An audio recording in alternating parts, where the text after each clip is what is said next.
21వ వచనం నుంచి 23వ వచనం వరకు.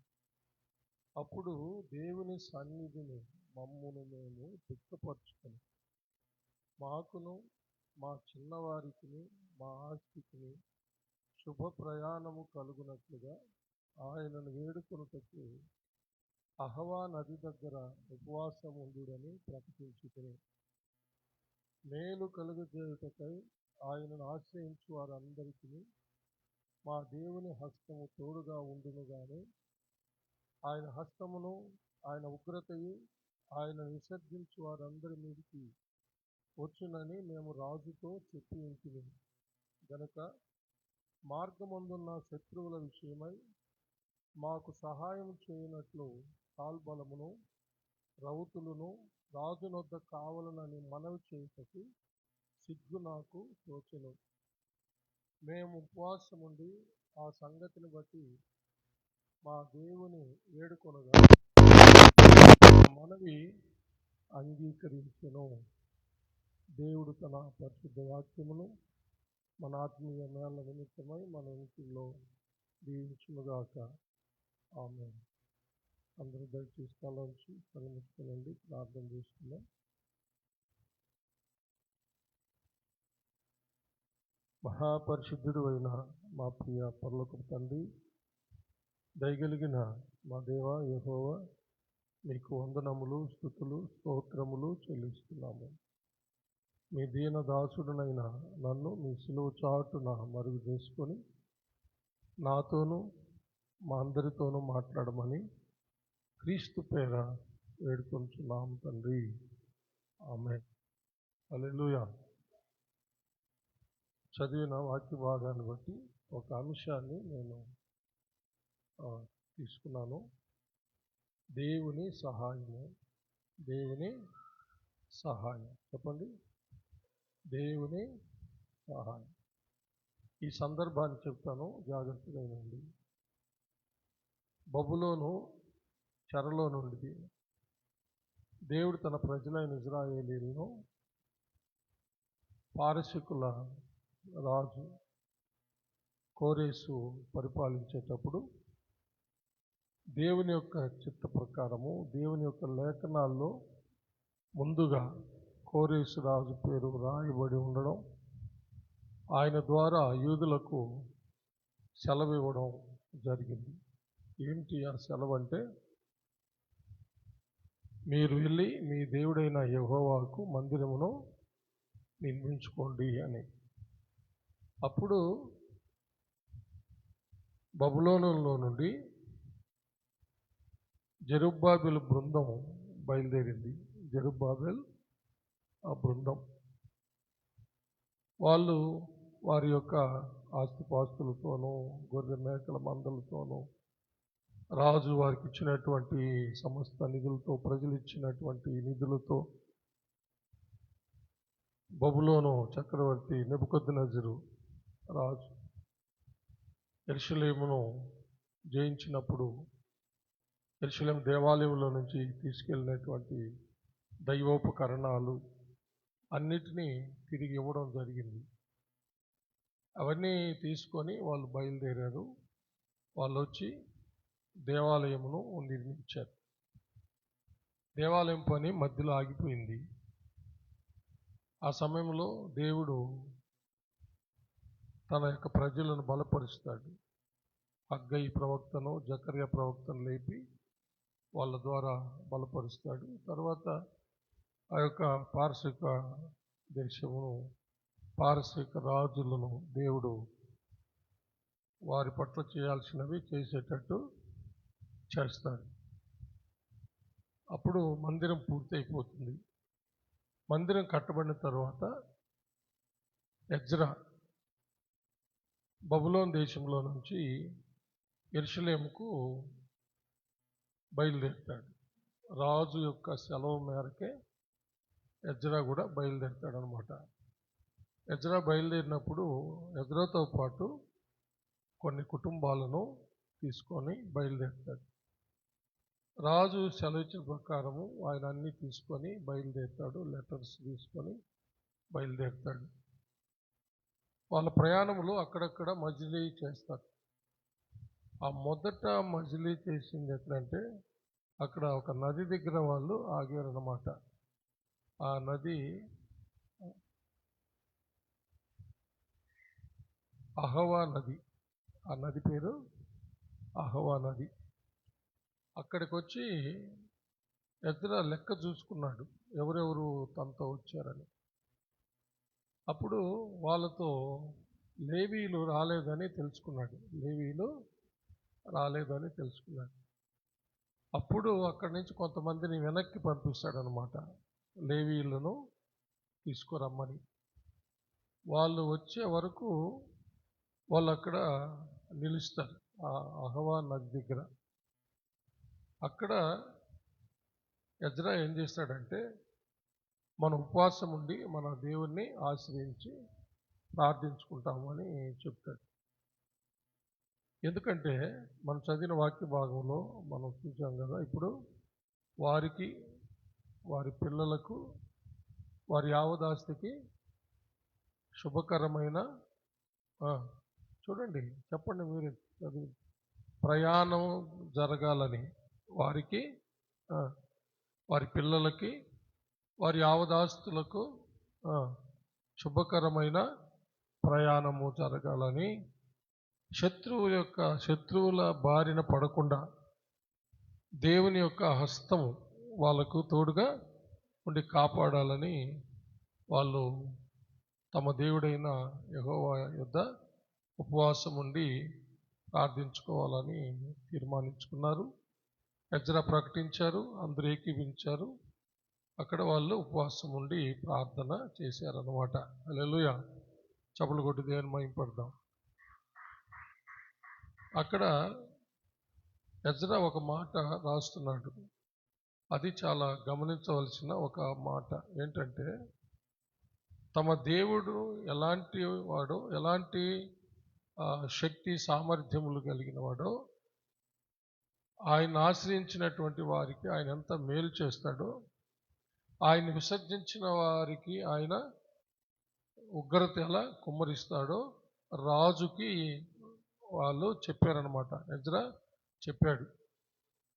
అప్పుడు ఏమంటున్నాడంటే, మా దేవుడు తనను ఆశ్రయించిన వారికి మేలు చేస్తాడని నేను చెప్పాను, విసర్జించిన వారికి దేవుడు ఉగ్రత కుమ్మరిస్తాడని చెప్పాను. ఇప్పుడు రాజుని మా భద్రత కోసం, మా రక్షణ కోసం కాల్బలమును, రౌతులను పంపమని ఎలాగూ అడిగేది, అది నాకు సిగ్గుగా ఉంది అన్నాడు అన్నమాట. అర్థమైందా? అంటే తమ దేవుడైన యెహోవా శక్తి సామర్థ్యాలను గురించి, ఆయన ఆశ్రయించిన వారికి ఆయన చేసే మేలు గురించి, విసర్జించిన వారికి ఆయన చేసే న్యాయ తీర్పుల గురించి ఖచ్చితంగా చెప్పాడు అనమాట. ఇప్పుడు వారికి, వారి పిల్లలకు, వారి ఆస్తులకు భద్రత కలిగించడానికి, రక్షణ కలిగించడానికి, శత్రువుల చేతిలో పడకుండా కాపాడడానికి రాజును పోయి కాల్బలమును, సైనికులను, రౌతులు అంటే గుర్రపు రౌతులు, గుర్రాల మీద వచ్చే సైన్యం, నడిచే సైన్యం కాల్బలం. రౌతులు అంటే గుర్రాల మీద వచ్చే సైనికులు. వాళ్ళని పంపిమని ఎలా అడిగేది, అది నాకు సిగ్గుగా ఉంది, సిగ్గుగా తోచింది, కాబట్టి నేను అడగను. మనం దేవుడినే చెప్పండి, మనం దేవుడినే అడుగుతాం, ఉపవసించి అడుగుతాం. మన దేవుడు నమ్మదగిన దేవుడు, ఆయన ఆశ్రయించిన వారికి మేలు చేస్తాడు అని వాళ్ళకి చెప్పాడనమాట. అది మనం చదివినటువంటి సందర్భం. ఒకసారి చదువుతాను, మరలా చూడండి, అందరూ జాగ్రత్తగా పరిశీలించి చూడండి. అప్పుడు దేవుని సన్నిధిని మమ్మల్ని మేము దుఃఖపరుచుకొని, మాకును మా చిన్నవారికిని మా ఆస్తికిని శుభ ప్రయాణము కలుగునట్లుగా ఆయనను వేడుకొనుటకు అహవా నది దగ్గర ఉపవాసముండుడని ప్రకటించి తిని, మేలు కలుగజేయుటకై ఆయనను ఆశ్రయించు వారందరికీ మా దేవుని హస్తము తోడుగా ఉండును గాని, ఆయన హస్తమును ఆయన ఉగ్రతయు ఆయనను విసర్జించు వారందరి మీదకి వచ్చునని మేము రాజుతో చెప్పి ఉంటిమి గనుక మార్గమందున్న శత్రువుల విషయమై మాకు సహాయం చేయనట్లు కాల్బలమును రౌతులను రాజునొద్ద కావాలనని మనవి చేయుటకు సిగ్గు నాకు తోచెను. మేము ఉపవాసముండి ఆ సంగతిని బట్టి మా దేవుని వేడుకొనగా ఆయన మా మనవి అంగీకరించెను. కాబట్టి రాజుని ఎలా అడిగేది? నాకు అది సిగ్గుగా ఉంది, కాబట్టి మనం మన దేవుణ్ణి వేడుకుంటాం, ఉపవాసం ఉండి వేడుకుంటాం అని వాళ్ళు ఉపవాసం ఉండి వేడుకున్నప్పుడు దేవుడు వారి మనవి ఆలకించాడంట. హల్లెలూయా. కాబట్టి మన జీవితంలో కూడా మనము ఎలాంటి పరిస్థితుల్లోనైనా సరే దేవుని యొక్క సహాయాన్ని మనము వేడుకోవాలి. ఇప్పుడు ఎక్కడ వాళ్ళు ఏదైనా పెద్ద బిల్డింగ్లో ఉన్నారా, లేకపోతే ఏదైనా పెద్ద ప్రహరీ పెద్ద ఎత్తైన గోడల మధ్యలో ఉన్నారా? వాళ్ళకి అలాంటి రక్షణ కలిగజేసే ఏ కోట కూడా అక్కడ లేదు, ఒక ప్రాకారము ఆడ లేదు. ఆ నది దగ్గర వాళ్ళు విడిది దిగారన్నమాట. అక్కడ ఆగారు, వాళ్ళు మజిలీ చేస్తున్నారు వాళ్ళ ప్రయాణంలో. వాళ్ళకి ఏ కాపుదల భద్రత లేదు. చుట్టుపక్కల శత్రువులు ఎప్పుడైనా వచ్చి వాళ్ళను దోచుకోవచ్చు, వాళ్ళని చంపి వాళ్ళ సమస్తాన్ని తీసుకొని వెళ్ళవచ్చు. అలాంటి ప్రమాదకరమైనటువంటి పరిస్థితి ఆ ప్రయాణంలో వాళ్ళు ఉపవాసం ఉండి తమ దేవుడైన యెహోవాకు మొరపెట్టి వారు రక్షణ పొందారు. హల్లెలూయా. వారు క్షేమకరంగా వారు తర్వాత వాళ్ళ ప్రయాణం అంతా దేవుని కాపుదల భద్రత దేవుడు వారికి కలుగజేసినప్పుడు, ఆయన దూతలను కావలించి రక్షించినప్పుడు ఆయనే వారి చుట్టూ ప్రాకారంగా, అగ్ని ప్రాకారంగా, యెరూషలేము చుట్టూ పర్వతాలు ఉన్నట్లు ఆయనే వారి చుట్టూ ఉండి, హల్లెలూయా, ఆయన సన్నిధిని తోడుగా ఉంచి వాళ్ళను క్షేమంగా యెరూషలేముకు చేరుస్తాడు. హల్లెలూయా. కాబట్టి మనకు, మన పిల్లలకు, మనకు కలిగిన సమస్తానికి భద్రత, రక్షణ, క్షేమము కలుగజేసేది ఎవరు అంటే మన ప్రభువైన యేసయ్య. కాబట్టి మనం ఎవరిని ఆశ్రయించాలంటే యేసయ్యను ఆశ్రయించాలి. అదే అంటున్నాడు, మేలు కలుగజేయుటకై ఆయనను ఆశ్రయించు వారికి అందరికీ మా దేవుని హస్తము తోడుగా ఉండును. హల్లెలూయా. కాబట్టి ఎవరైతే ఆయన్ని ఆశ్రయిస్తారో వారికి దేవుని హస్తము తోడుగా ఉంటుంది. ఈ యొక్క ఎజ్రా గ్రంథములో 7వ అధ్యాయము 8వ అధ్యాయం అంతా చదివితే బాగా అనేక సార్లు ఎజ్రా నా దేవుని కరుణా హస్తము మాకు తోడుగా ఉన్నందువల్ల అది జరిగింది, ఇది జరిగింది అని అలాగా ఆయన రాసిన సందర్భాలు చాలా చాలా ఉన్నాయి. కొన్ని మాత్రమే మీకు చూపిస్తాను. చూడండి, 7వ అధ్యాయం 6వ వచనం.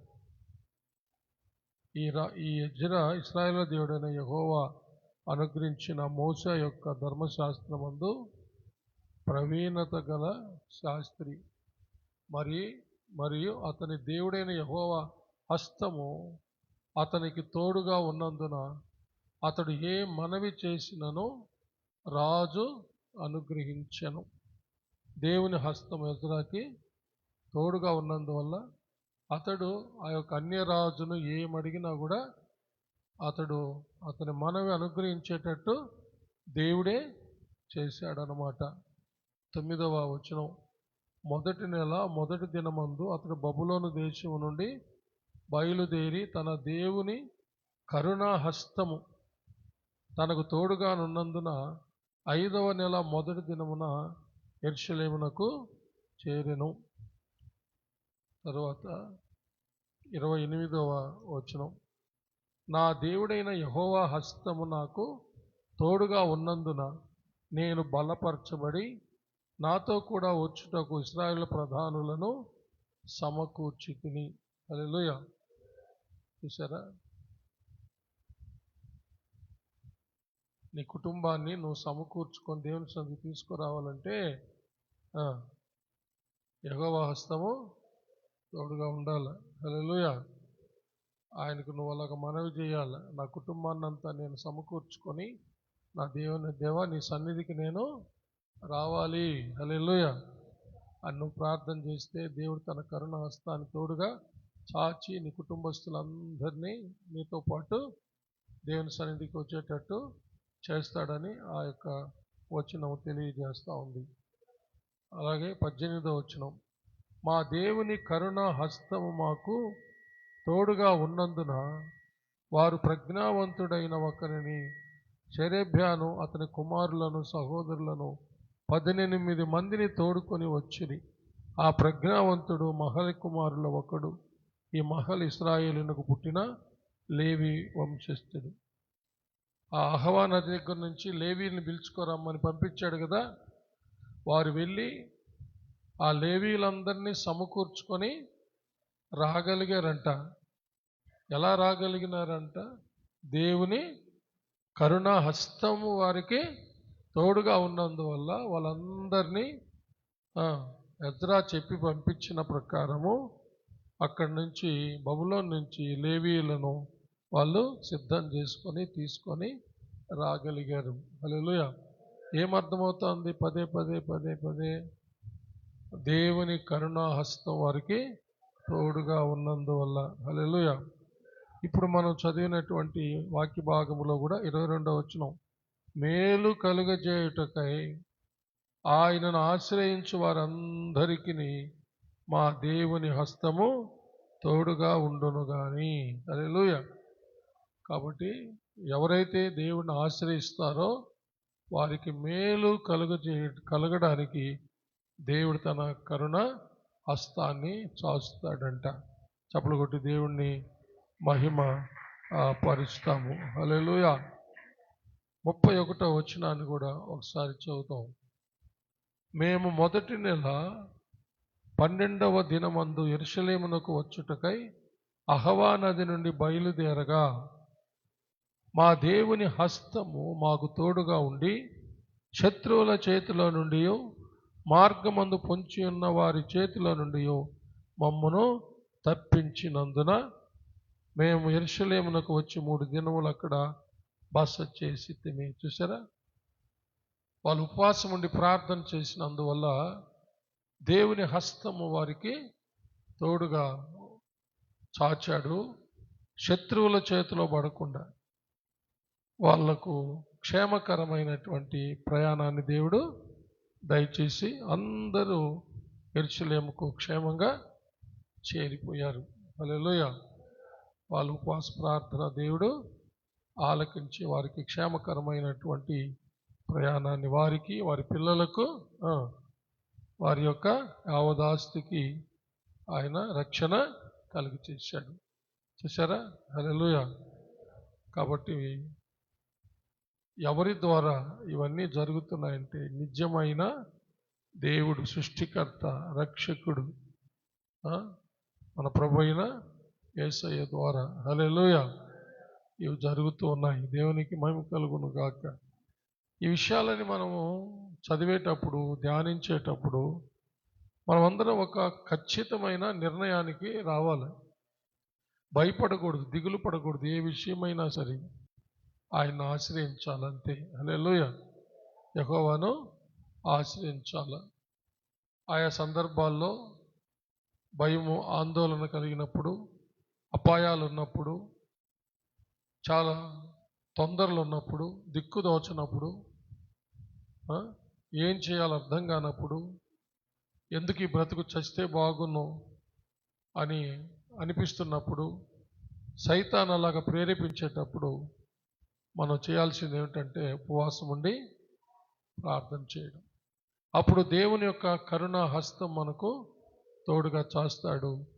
మన యొక్క ప్రార్థన ఆయన ఆలకించి ఏ విషయంలో కృంగిపోతున్నామో ఆ విషయంలో విడుదల దయచేసి, అది ఏదైనా సరే, అసాధ్యమైనదైనా సరే దేవునికి సమస్తము సాధ్యం. మనం మాత్రము ఉపవాసం ఉండి ఆయనను ఆశ్రయించాలి, ఆయనకు ప్రార్థన చేయాలి. హల్లెలూయా.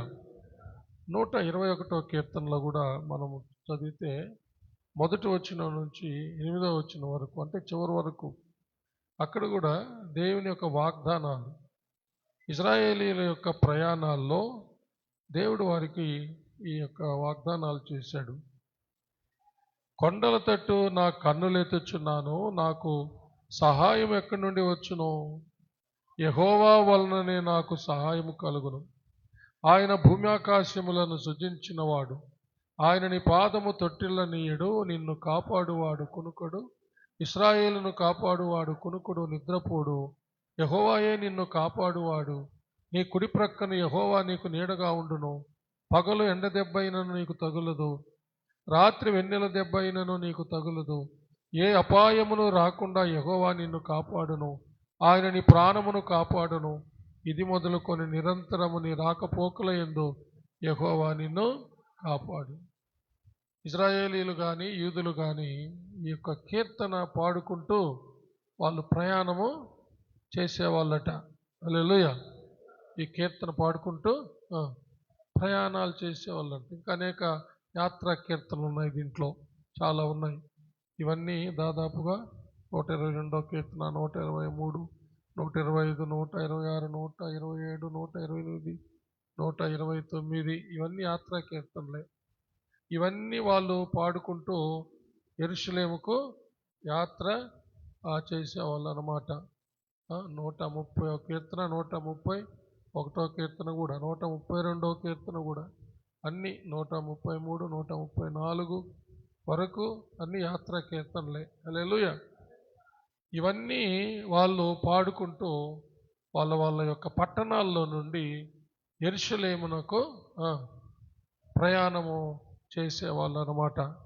అప్పుడు దేవుడు ఎక్కలేనంత ఎత్తైన ఆ కొండపైకి వాళ్ళని ఈజీగా ఎక్కిచ్చేసేవాడంట. ఏంటది ఎక్కలేనంత ఎత్తైన కొండ? ఏంటది? సియోను కొండ. హల్లెలూయా. యెరూషలేము 7 కొండల మీద కట్టబడింది. వాటిలో అతి ఎత్తైన కొండ ఏమిటంటే సియోను కొండ అన్నమాట. అక్కడే దావీదు యొక్క కోట ఉంది, దేవాలయం ఉంది. హల్లెలూయా. అక్కడికి వాళ్ళు చాలా ఈజీగా, తేలికగా ఆ పాటలు పాడుకుంటూ వాళ్ళు వెళ్ళేవారట. ఇక్కడ మనం 120వ కీర్తనలో మనం చూస్తే, కొండల తట్టు నా కన్నులెత్తుచున్నాను, నాకు సహాయము ఎక్కడి నుండి వచ్చును? యెహోవా వలననే నాకు సహాయం కలుగును. ఆయన భూమి ఆకాశములను సృజించినవాడు. ఇందులో చాలా ప్రాముఖ్యమైన విషయం ఉంది. ఒక ప్రయాణాల్లోనే కాదు పిల్లరా, ఒక ప్రయాణాల్లోనే కాదు, యాత్రల్లోనే కాదు, ప్రతి విషయంలో కూడా మనకు సహాయం ఎక్కడి నుండి వస్తుందంటే కొండల్లో నుంచి రాదు, గుట్టల్లో నుంచి రాదు, చెట్టల్లో పుట్టల్లో నుంచి రాదు పిల్లరా. ఈ సృష్టించబడిన దేంట్లో నుంచి కూడా రాదు, సృష్టికర్త దగ్గర నుంచి వస్తుంది. చప్పలు కొట్టి దేని మహిమపడతారు. ఎక్కడి నుంచి వస్తుంది? సృష్టికర్త దగ్గర నుంచి సహాయం వస్తుంది అన్నమాట. అది దీని అర్థం. కొండల తట్టు నా కన్నులెత్తి నాకు సహాయం ఎక్కడి నుంచి వస్తుంది? అది రాదు, యెహోవా వలననే నాకు సహాయము కలుగును. ఆయన భూమి ఆకాశములను సృజించినవాడు. దీన్ని ఎప్పుడు ఇలాగ ప్రార్థన చేస్తూ ఉంటా నేను. ఎలా అంటే, భూమి ఆకాశములను సృజించిన యెహోవా చేత నాకు సహాయము కలుగును అని. హల్లెలూయా. నేను ప్రార్థన చేసినప్పుడు అలాగ చేస్తాను దాన్ని, ఆ వచనాన్ని. భూమి ఆకాశములను సృజించిన యెహోవా వలననే సహాయము కలుగును అని. ఏంటి దీంట్లో ఆ మాట ఎందుకు పొందుపరిచాడు? భూమి ఆకాశములను సృజించిన యెహోవా వలననే సహాయం. భూమిని సృష్టించినప్పుడు శూన్యంగా ఉంది, ఆకాశములను సృజించినప్పుడు ఆకాశాలు శూన్యంగా ఉన్నాయి. శూన్యంగా ఉన్న ఆకాశాలని, శూన్యంగా ఉన్న భూమిని ఆయన సమస్తముతో నింపాడు, సమస్తముతో నింపాడు. కాబట్టి మనము భూమి ఆకాశములు సృజించిన యెహోవా వైపు ఏ విషయమైనా మనం చూసినప్పుడు ఆ శూన్యం అనేది తొలగిపోతుంది. ఆ శూన్యం అనేది తొలగిపోతుంది. మనం దేని కొరకైతే ఎదురు చూస్తున్నామో అది నిండిపోతుంది మన బ్రతుకులో. హల్లెలూయా. ఏ విషయంలో అయితే శూన్యంగా ఉన్నామో, ఏది లేదని వేదన పడుతున్నామో ఆ కొరత తీరిపోతుందండి. హల్లెలూయా. అది భూమి ఆకాశాలను సృజించిన యెహోవా వలనే సాధ్యం కానీ సృష్టించబడిన వారి ద్వారా లేక వాటి ద్వారా ఆ సహాయము కలగదు. కానీ అనేక మంది ఈ లోకంలో సృష్టికర్తను వదిలిపెట్టి సృష్టిని పూజిస్తూ ఉన్నారు. సృష్టికర్త యొద్ద సహాయమును వేడుకోకుండా సృష్టించబడినటువంటి వాటి దగ్గర సహాయాన్ని వేడుకుంటూ ఉన్నాడు. హలో, ఈ మధ్యన ఒకసారి సందీప్ పాస్టర్ ఒక వీడియో క్లిప్ ఒకటి పంపించాడు, ఫోటో. ఒక వ్యక్తి మర్రి చెట్టు ఏళ్లను వేర్లలో వాటిని ఒత్తుతూ ఉన్నాడు అన్నమాట. ఒత్తుతూ ఉన్నాడు అంటే ఆ మర్రి చెట్టు ఒక దేవత అని ఆ కాలు ఒత్తుతున్నట్టుగా అన్నమాట. ఎంత అజ్ఞానములో, ఎంత అవివేకములో మనుషులు ఉన్నారో చూడండి. ఆ చెట్టు ఏర్లు ఉంటే వాటిని ఒత్తుతూ ఉన్నాడనమాట. ఒక తల్లికి పాదసేవ చేశాడో లేదో నాకు తెలియదు అతను, వాళ్ళ నాయనకు పాదసేవ చేశాడో నాకు తెలియదు, వాళ్ళ భార్యను చూసుకున్నాడో లేదో నాకు తెలియదు, కానీ పోయి ఎంత అజ్ఞానంతో ఒక చెట్టు వేర్లను ఒత్తుతూ ఉన్నాడనమాట. ఎంత అజ్ఞానములో లోకంలో ఇంకా అనేక మంది ఉన్నారో తెలుసా ప్రియులరా? ఒకప్పుడు మనం కూడా అలాంటి అజ్ఞానంలోనే ఉన్నాం. మనం చెట్లను, పుట్టలను, పాములను, రకరకాల జంతువుల్ని పూజించిన వాళ్ళము, రకరకాల కొండలకు తిరిగినటువంటి వాళ్ళము, విగ్రహారాధికులమై నశించిపోయినటువంటి వాళ్ళం. అలాంటి మనలను దేవుడు వెతికి రక్షించటానికి తన ఏకైక కుమారుడిని క్రీస్తుని లోకానికి పంపించి మనం రక్షించాడు. ఈ జ్ఞానము మనము పొందుకోవడానికి దేవుడు కృప చూపాడు. అందుకని ఈ జ్ఞానం లేని వాళ్ళ కొరకు మనము ప్రార్థనలు, యాచనలు, విజ్ఞాపనలు చేయాలి. కాబట్టి మనకు సహాయం ఎక్కడి నుండి వస్తుందంటే సృష్టికర్త అయిన దేవుని వద్ద నుంచే వస్తుంది. అలాగనే 20వ కీర్తనలో కూడా ఇలాంటి ఒక సందర్భం ఒకటి అక్కడ రాయబడింది. మొదటి 2 వచనాలు చదవండి.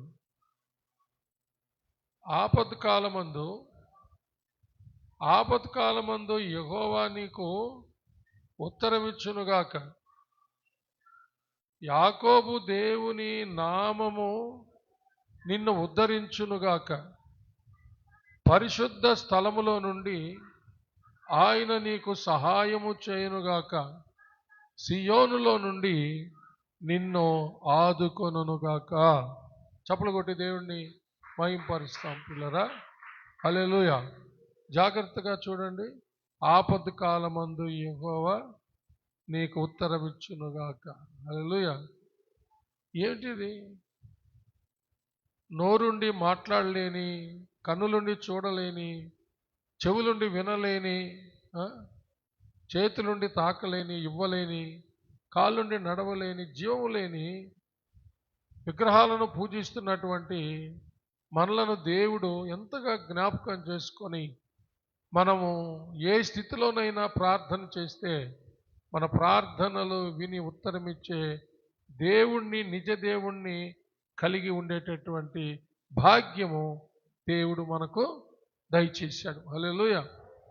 ఆపత్కాలం వచ్చింది, ఎక్కడో ప్రయాణంలో ఉన్నాము, ఆపద వచ్చేసింది. అలాంటి పరిస్థితుల్లో దేవా, యెహోవా, యేసయ్య అంటే మనకు వెంటనే కెరూబు రెక్కల మీద ఎగిరొచ్చి ఆయన ఆదుకుంటాడని 18వ కీర్తన తెలియజేస్తుంది.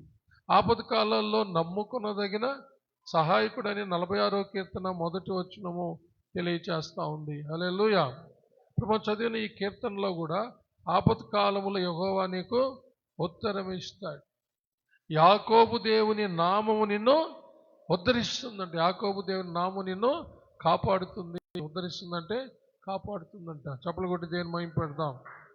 ఏమిటి ఇక్కడ మళ్ళా చూడండి, యాకోబు దేవుని నామము నిన్ను కాపాడుతుందని ఎందుకు దావీదు రాజు ఈ మాట పొందుపరిచాడు? ఇక్కడ యాకోబును ఎలా దేవుడు కాపాడాడో అలాగా నిన్ను, నన్ను, మనలను కూడా ఆయన కాపాడుతాడు అని. హల్లెలూయా. యాకోబును ఎలాగా కాపాడాడు? యాకోబును కాపాడినటువంటి ఒక ప్రత్యేకమైన సందర్భం ఏమిటంటే ఆదికాండము 28వ అధ్యాయము 10వ వచనం నుంచి చివరి వరకు చదివితే యాకోబును ఒంటరిగా ఉన్నప్పుడు దేవుడు ఎలా ఆ యొక్క కొండల్లో లోయల్లో అతను ప్రయాణం చేసి వాళ్ళ మామగారి ఇంటికి వెళ్ళేటప్పుడు ఎలాగో దేవుడు కాపాడాడో అది మనకు తెలియచేస్తుంది ఆ సందర్భం అక్కడ. హల్లెలూయా. ఆదికాండము 28వ అధ్యాయము 10వ వచనం నుంచి చదివితే అక్కడ ఈ మాటలు రాయబడ్డాయి. చదువుతారా? యాకోబు బెయేర్షెబా నుండి బయలుదేరి హారాను వైపు వెలుచు ఒక చోట చేరి ప్రొద్దుగుంకినందున అక్కడ రాత్రి నిలిచిపోయి ఆ చోటి రాళ్లలో ఒకటి తీసుకొని తనకు తలగడగా చేసుకొని అక్కడ పండుకొనెను. అప్పుడు అతడు ఒక కలగనెను. అందులో ఒక నిచ్చెన భూమి మీద నిలుపబడి ఉండెను. దాని కొన ఆకాశమునంటెను. దాని మీద దేవుని దూతలు ఎక్కుచూ దిగుచూ ఉండిరి.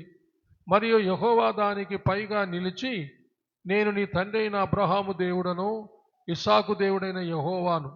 నీవు పండుకొని ఉన్న ఈ భూమిని నీకును నీ సంతానమునకును ఇచ్చెదను. నీ సంతానము భూమి మీద లెక్కకు ఇసుక రేణువుల వలె అగును. నీవు పడమటి తట్టును, తూర్పు తట్టును, ఉత్తరపు తట్టును, దక్షిణపు తట్టును వ్యాపించెదవు. భూమి యొక్క వంశములన్నీ నీ మూలముగాను నీ సంతానము మూలముగాను ఆశీర్వదింపబడును. ఇదిగో, నేను నీకు తోడయుండి నీవు వెళ్ళు ప్రతి స్థలమందు నిన్ను కాపాడుచు ఈ దేశమునకు నిన్ను మరలా రప్పించెదను.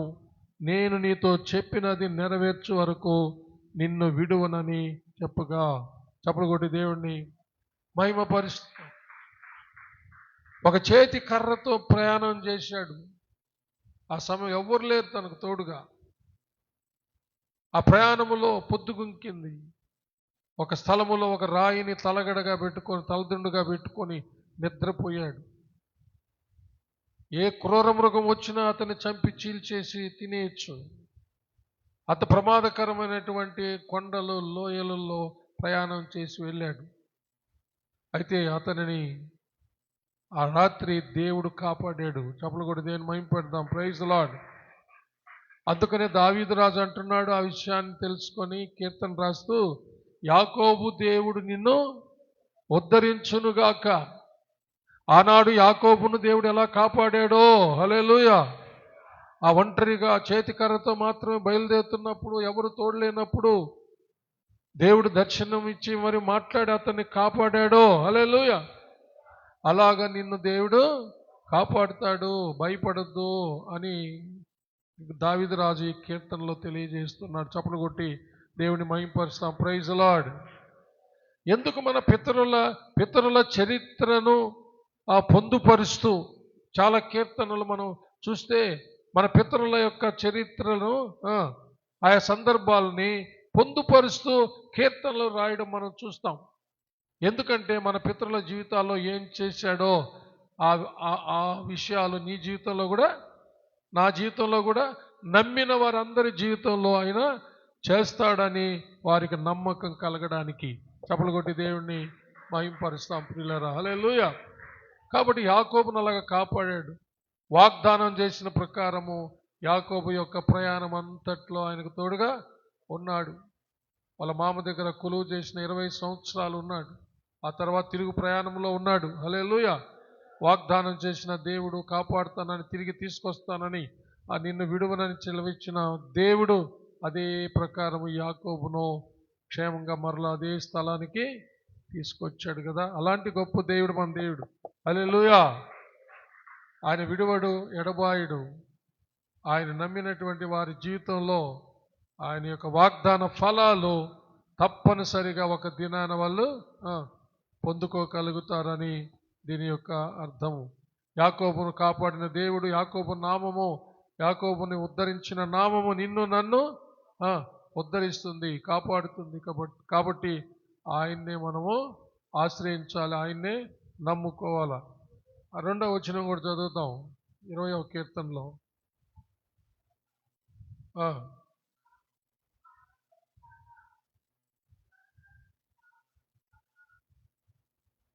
2వ వచనం. పరిశుద్ధ స్థలములో నుండి ఆయన నీకు సహాయము చేయునుగాక. చప్పలు కొట్టి దేవుని మహిమ పెడదాం. పరిశుద్ధ స్థలములో నుండి ఆయన నీకు సహాయం చేయునుగాక. సియోనులో నుండి నిన్ను ఆదుకొనుగాక. హల్లెలూయా. చప్పలు కొట్టి దేవుని మహిమ పెడదాం. దేవుడు ఒక పరిశుద్ధ స్థలాన్ని ఏర్పరచుకున్నాడు. అదే యెరూషలేమును కట్టించిన స్థలం. హల్లెలూయా.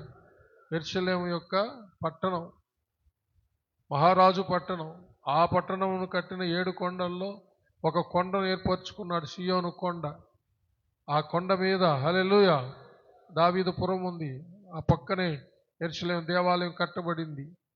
ఆ పరిశుద్ధ ఆలయంలో నుండి ఆనాడు హల్లెలూయా తన ప్రజలకు ఎలాగైతే సహాయం చేశాడో, ఈరోజు నీలో ఉన్న దేవుడు నీలో నుండే సహాయము చేసే ఏర్పాటు చేశాడు. చప్పలు కొట్టి దేవుణ్ణి మహింపరుస్తాం. హల్లెలూయా. అంటే నిన్ను నన్ను దేవునికి పరిశుద్ధ ఆలయంగా చేశాడు కదా. గట్టిగా చప్పలు కొట్టండి. కాబట్టి నీలో నాలో నివసిస్తున్న దేవుడు ఆనాడు యెరూషలేములో దేవాలయములో ఉండి సహాయం చేసిన దేవుడు ఇప్పుడు ఎవరైతే రక్షించబడి ఎవరి దేహమైతే దేవునికి పరిశుద్ధ ఆలయంగా చేయబడిందో, ఎవరు దాన్ని విశ్వసిస్తున్నారో, వారిలో దేవుడు ఉన్నాడని నమ్ముతున్నారో, వారిలో ఉన్న దేవుడు వారికి నిరంతరము సహాయకుడుగా ఉన్నాడు. అట్టి ఏర్పాటు చేసిన దేవునికి అందరం చప్పలు కొట్టి స్తుతిద్దాం. హల్లెలూయా. దేవునికి మహిమ కలుగును గాక. హల్లెలూయా. దినవృత్తాంతముల 2వ గ్రంథము 20వ అధ్యాయము మొదటి 4 వచనాలు చదువుకుందాం. దినవృత్తాంతములు 2వ గ్రంథము 20వ అధ్యాయము మొదటి 4 వచనాలు.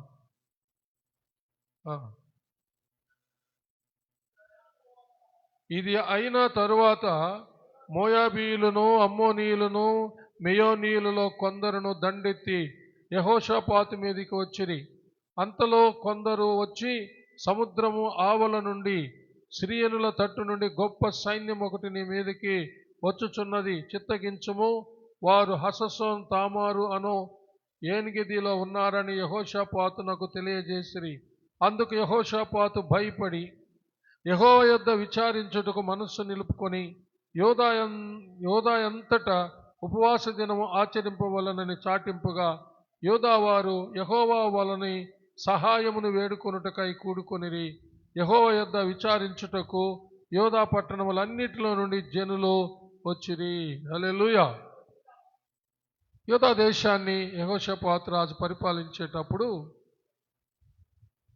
3 రాజులు దండెత్తి వచ్చారు. మోయాబీయులు, అమ్మోనీయులు, సిరియన్లు. వీళ్ళు 3 దండెత్తి వచ్చారన్నమాట. గొప్ప సైన్యంతో వచ్చారు. ఆ విషయం తెలుసుకున్నటువంటి యెహోషాపాతు రాజు భయపడి యెహోవా యొద్ద విచారణ చేయడానికి పూనుకున్నాడు. హల్లెలూయా. ఇది కూడా మనం గ్రహించాల్సిన విషయం ఏమిటంటే, ఎలాంటి పరిస్థితులు ఎదురొచ్చినా, భయం వచ్చినా, దిగులొచ్చినా సరే మనం చేయాల్సింది ఏంటంటే, మనం యెహోవా యొద్ద విచారణ చేయాలి, యెహోవా యొద్ద ప్రార్థన చేయాలి. అదే మనం చేయాల్సింది. మనుషుల యొద్దకు పరిగెత్తడం, లేక ఈ లోక రాజుల యొద్దకు పరిగెత్తడం కాదు, లేకపోతే వాళ్ళని వీళ్ళని బంధువుల్ని సమకూర్చుకోవడం కాదు, లేకపోతే యెహోషాపాతు రాజు ఇంకా వేరే రాజుల్ని, వేరే రాజ్యాలని ఆ సహాయాన్ని కోరడం కాదు ప్రియులరా. కానీ యెహోషాపాతు రాజు సరైన పనే చేశాడు. యెహోవా యొద్ద, తమ దేవుడైన యెహోవా యొద్ద విచారణ చేయడానికే నిర్ణయించుకున్నాడు. ఆ తరువాత ఉపవాస దినాన్ని ప్రకటన చేశాడు. చప్పలు కొట్టి దేవుని మహింపర్దాం. ఎందుకు ఉపవాస దినాన్ని ప్రకటన చేశాడు అంటే, అందరూ కూడి రండి, యెహోవా వలన సహాయాన్ని వేడుకుంటాము. చప్పలు కొట్టాల గట్టిగా. ఏమంట? యెహోవా వలన సహాయమును వేడుకుంటాము. కాబట్టి ఉపవాసం ఉండి రండి అని పిలిచాడు. అప్పుడు వాళ్ళు ఎవరెవరు వచ్చారో తెలుసా? 13వ వచనం చూడండి. యోదావారు అందరూ తమ శిశువులతోనూ భార్యలతోనూ పిల్లలతోనూ యెహోవా సన్నిధిని నిలువబడిరి. ఎప్పుడైతే భయంకరమైనటువంటి గొప్ప సైన్యము చేతిలో పడి నశించకుండా ఉపవాసం ఉండి ప్రార్థన చేస్తాము, యెహోవా వలన సహాయాన్ని వేడుకుంటామని రాజు ఎప్పుడైతే చాటింపు చేయించాడో, హల్లెలూయా, యూదులందరూ వారి భార్యలతోనూ పిల్లలతోనూ దేవుని సన్నిధికి ఉపవాసముతో వచ్చేసారండి. చప్పలు కొట్టి దేవుని మహిమపడదాం. హల్లెలూయా. అప్పుడు వారి పక్షంగా యెహోషాపాతు రాజు ప్రార్థన చేస్తాడు, గొప్ప ప్రార్థన చేస్తాడు. ఆ ప్రార్థన 5వ వచనం నుంచి చూస్తే మనకు ఉంది, కానీ 12వ వచనాన్ని మాత్రమే నేను చదువుతున్నాను. మా దేవా, నీవు వారికి తీర్పు తీర్చవా? మా మీదికి వచ్చి ఈ గొప్ప సైన్యముతో యుద్ధము చేయుటకును మాకు శక్తి చాలదు, ఏమి చేయుటకును మాకు తోచదు, నీవే మాకు దిక్కు అని ప్రార్థన చేశాను. హల్లెలూయా. ప్రభువా, ఈ గొప్ప సైన్యంతో యుద్ధము చేయుటకు మాకు శక్తి చాలదు, ఏమి చేయుటకును మాకు తోచదు, మాకు దిక్కు తోచడం లేదు, నీవే మాకు దిక్కు అని ప్రార్థన చేశాడు. అంతే. చప్పలు కొట్టి దేవుని మహిమ పెడదాం. ఒక్కడే కాదు ప్రియులరా, అక్కడ యూదులందరూ ఉన్నారు, వాళ్ళ భార్యలు ఉన్నారు, పిల్లలు ఉన్నారు, ఉపవాసంతో ఉన్నారు. వాళ్ళందరి పక్షంగా, రాజు పక్షంగా, రాజ్యం పక్షంగా యెహోవాకు ప్రార్థన చేశాడు. ఈ గొప్ప సైన్యాన్ని జయించడానికి మాకు శక్తి చాలదు ప్రభువా, మాకు దిక్కు తోచడం లేదు అని ప్రార్థన చేశాడు. దేవుడు అద్భుత రీతిగా కత్తి దుయ్యకుండానే, తర్వాత వచనాలు చదివి చూడండి, మనం ఎన్నోసార్లు ధ్యానించాం. కత్తి దుయ్యకుండానే దేవుడు పాటల బృందాన్ని ముందు పెట్టమన్నాడు. వాళ్ళు దేవుని కృపను కొనియాడుతుండగా, దేవుని కృప నిరంతరముండును, దేవుని కృప నిరంతరముండునని వాళ్ళు స్తుతులు స్తోత్రములు చేసి పాటలు పాడుతుండగా దేవుడు ఘనమైన విజయాన్ని వాళ్ళకి ఇచ్చాడు. హల్లెలూయా. ఉపవాసం ఉండి వారిని, వారి యొక్క భార్యల్ని, వారి బిడ్డల్ని, రాజు కుటుంబం, దేశ ప్రజలందరినీ వాళ్ళు రక్షించుకోగలిగారు. చప్పలు కొట్టి దేవుని మహిమపడు. పోయిన వారము కొంతమంది ఉపవాస ప్రార్థనకు ప్రతిష్ఠించుకున్నారు. చాలా సంతోషపడి వాళ్ళ కోసం ప్రార్థన చేశాను నేను. కొంచెం చేస్తారా? మీరు ఉపవాసం ఉండి వచ్చారా? పోయిన వారం తీర్మానించుకున్న వాళ్ళు కొంచెం లేచి నిలబడతారా? పోయిన వారము మేము ఉపవాసం ఉంటాము ఇది మొదలుకోనని ప్రమాణం చేశారు. నేను మీకోసం ప్రార్థన చేశాను కూడా. కొంచెం నిలబడతారా? మిమ్మల్ని బట్టి నేను దేవుని స్తుతిస్తాను, మేమందరం కలిసి స్తుతిస్తాం. ఇంకా ఎవరున్నా పోయిన వారము విన్న వాక్యాన్ని బట్టి ప్రతిష్ఠించుకున్నారే, వాళ్ళని అడుగుతున్నాను నేను. Hallelujah. May God bless you all. దేవుడి మిమ్మల్ని దీవించునుగాక, దేవుడి మిమ్మల్ని బలపరచునుగాక. హల్లెలూయా. అలాగే కొనసాగండి. మీ జీవితాల్లో గొప్ప కార్యాలు దేవుని ద్వారా మీరు పొందుకోగలుగుతారు. హల్లెలూయా. ఎలాంటి పరిస్థితుల్లో బలహీనపడద్దు, ప్రతిష్టలో నిలవండి. May God bless you. కూర్చోండి. హల్లెలూయా. మిగతా వాళ్ళు కూడా ఉపవాసం ఉండి ప్రార్థించడానికి ఒక మంచి తీర్మానం తీసుకోండి. యెహోవా వలనే మనకు సహాయం కలుగుతుంది. పిల్లరా, ప్రార్థించుకుందాం. అందరూ ఒక్కసారి మోకరించి ప్రార్థన చేసుకుందాము. హల్లెలూయా. ఆలోచించండి. ఇంకా అనేక లేఖనాలు ఉన్నాయి.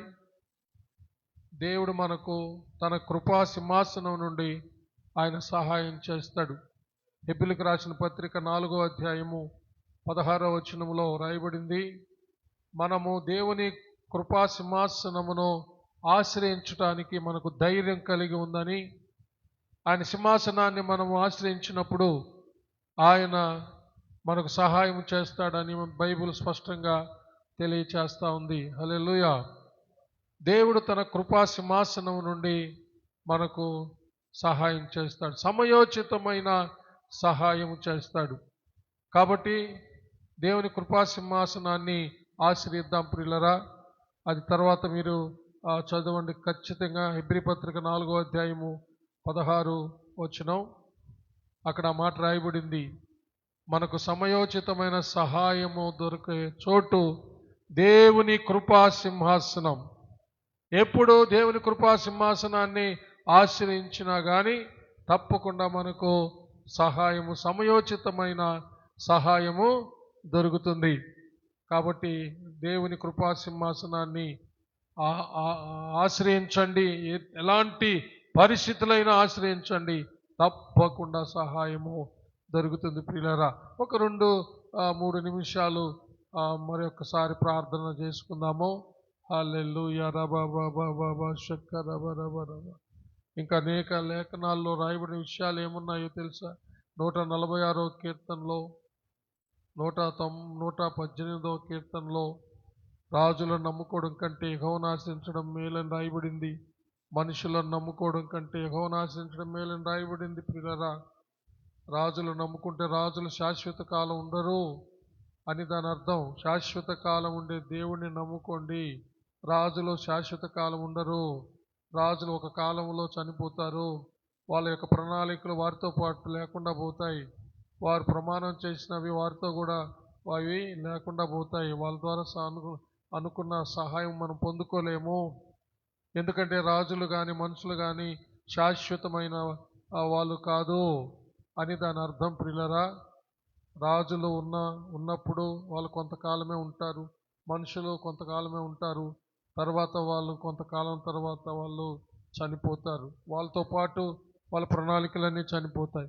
వాళ్ళు సహాయం చేస్తానని చేయలేకపోవచ్చు, రాజులు చేయలేకపోవచ్చు, మనుషులు చేయలేకపోవచ్చు. ప్రియులారా, కానీ నిరంతరం ఉండే దేవుడు చేస్తాడు. చప్పలు కూడా దేవుని మహిమపడదాం. నిరంతరం ఉండే దేవుడు చేస్తాడు. దేవుడు సజీవుడు, నిరంతరం ఉన్నాడు. మన కోసం సిలువ వేయబడి మరణించాడు, సమాధి చేయబడ్డాడు, 3వ దినం తిరిగి లేచాడు. నిరంతరము జీవిస్తూ ఉన్నాడు. నిరంతరం మన రాజు యేసయ్య ఉన్నాడు. కాబట్టి ఆయన నమ్ముకున్న వాళ్ళకు ఎప్పుడైనా సరే సహాయం దొరుకుతుంది. కాబట్టి ఈ లోకంలో రాజులు శాశ్వతం కాదు, మనుషులు శాశ్వతం కాదు, సహాయం చేస్తానన్న వాళ్ళు ఎవరు కూడా శాశ్వతం కాదు. వాళ్ళ ద్వారా నువ్వు ఆశించింది నీకు దొరకక పోవచ్చును, కానీ నిత్య నివాసి, రాజులకు రాజు, నిరంతరం ఉండే దేవుడు నిరంతరము కృపనిచ్చి తన కృపా సింహాసనము నుండి సమయోచితమైన సహాయము నీకు ఆయన ప్రసాదిస్తాడు. అందుకనే దేవుణ్ణే నమ్ముకోవాలి, ఆయన మీదే ఆధారపడాలి, ఆయన్ని ఆశ్రయించాలి. ఆయనే మేలు చేస్తాడు, ఆయనే సహాయం చేస్తాడు. ప్రార్థించుకుందామండి. ఎవరికి వాళ్ళు ప్రార్థించుకుంటూ ఉండగా ఎవరైనా ఒకరు విన్న వాక్యాన్ని బట్టి క్లుప్తంగా వాక్యానుసారంగా ప్రార్థన చేయండి.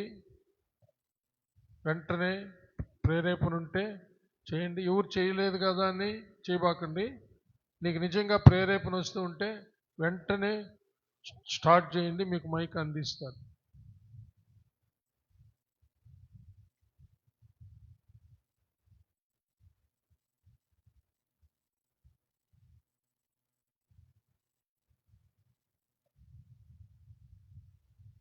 మహాపరిశుద్ధుడు అయిన మా ప్రియ పరలోకపు తండ్రి, దయగలిగిన మా దేవా యెహోవా, మీకు వందనములు, స్తుతులు, స్తోత్రములు చెల్లిస్తున్నాము. తండ్రి, మా జీవితాల్లో ఎలాంటి పరిస్థితుల్లోనైనా సరే మిమ్మల్ని ఆశ్రయించి మీ ద్వారా కలిగే సహాయాన్ని మేము పొందుకోవడానికి మీ కృప దయచేయమని ప్రార్థిస్తున్నాం. ప్రభా, ఉపవాసం ఉండుటకు మీరిచ్చిన కృపను బట్టి స్తోత్రములు. ఉపవాసం ఉండి ప్రార్థించుటకు తండ్రి మమ్మల్ని స్థిరపరిచి బలపరిచినందుకు స్తోత్రములు. ఇంకా ఉపవాస దినం కొరకు ప్రతిష్ట చేసుకొని వాళ్ళు కూడా ప్రతిష్ట చేసుకొని మీ సన్నిధిలో ప్రభువా నాయన ఉపవసించి ప్రార్థించి మీ అనుగ్రహం పొందుకోవడానికి కృప దయచేయమని ప్రార్థన చేస్తున్నాం. ఈ రాత్రి ప్రభువా మీ సన్నిధిలో కూడి వచ్చిన ప్రతి నీ బిడ్డను, ఉపవాసం ఉండి వచ్చిన ప్రతి బిడ్డను జ్ఞాపకం చేసుకోండి, వారికి సహాయము చేయండి. అలాగే ప్రభువా, ఈ యొక్క తండ్రి నాయన ఆన్లైన్లో చూస్తున్న వాళ్ళు ప్రభువా, అలాగనే మీడియాలో చూస్తున్నటువంటి వాళ్ళు, తండ్రి టెలివిజన్లో చూస్తున్న వాళ్ళు ప్రభువా, అందరినీ కూడా జ్ఞాపకం చేసుకోండి. వారికి కూడా అవసరమైన సహాయమును దయచేయమని ప్రార్థన చేస్తున్నాం. మిమ్మల్ని నమ్మినటువంటి వాళ్ళు ప్రభా సిగ్గుపరచబడరు. నా జనులు ఎన్నడూ సిగ్గుపడరు, నా జనులను నేను సిగ్గుపడనివ్వనన్నావు ప్రభా.